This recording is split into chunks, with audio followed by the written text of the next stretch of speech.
युधिष्ठिर जुए में अपना सर्वस्व हार गए थे।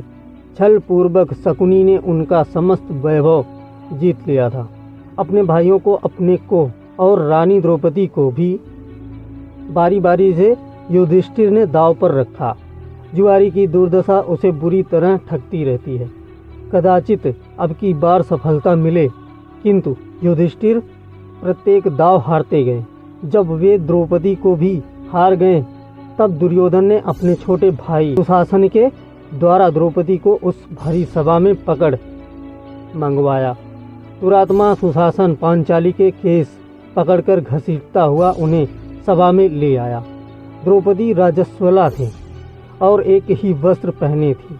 विपत्ति यही समाप्त नहीं हुई। दुर्योधन ने अपनी जांघ खोलकर दिखाते हुए कहा, दुशासन, इस कौरवों की दासी को नंगा करके यहाँ बैठा दो। सभा भरी थी। वहाँ धृतराष्ट्र थे, पितामह थे, द्रोणाचार्य थे, सैकड़ों सभासद थे, वयोवृद्ध विद्वान थे, शूरवीर थे और सम्मानित पुरुष भी थे।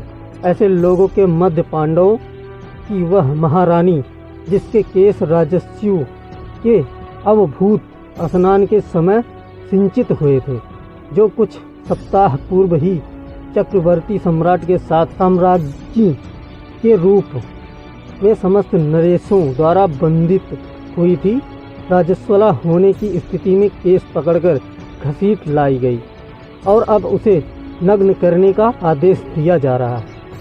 होने को वहाँ विदुर भी थे, किंतु उनकी बात कौन सुनता।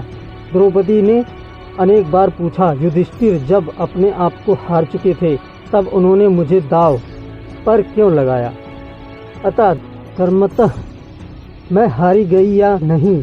किंतु भीष्म जैसे धर्मज्ञों ने भी कोई निश्चित उत्तर नहीं दिया। जिसकी भुजाओं में 10,000 हाथियों का बल था। 10 दुरात्मा दुशासन ने द्रौपदी की साड़ी पकड़ ली।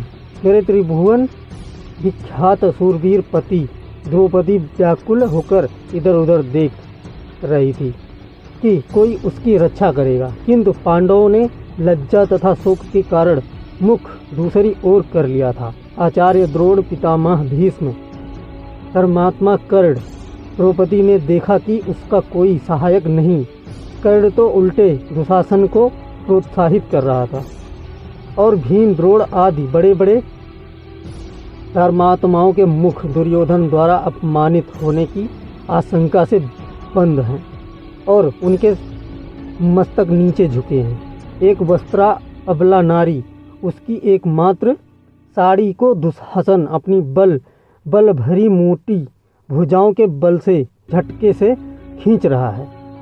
कितने क्षण द्रौपदी साड़ी को पकड़े रह सकेगी? कोई नहीं उसकी सहायता करने वाला। उसके नेत्रों से झड़ी लग गई। दोनों हाथ साड़ी छोड़कर ऊपर उठ गए। उसे भूल गई राज्यसभा, भूल गई साड़ी, भूल गया शरीर। वह कातर स्वर में पुकार उठी, श्री कृष्ण द्वारका नाथ, देव देव, गोपीजन प्रिय जगन्नाथ, इन दुष्ट कौरवों के सागर में मैं डूब रही हूँ। दया में मेरा उद्धार करो। द्रौपदी पुकारने लगी, पुकारती रही। उस आर्तिनाशन असहाय के सहायक करुणा को उसे पता नहीं था कि क्या हुआ था या हो रहा है।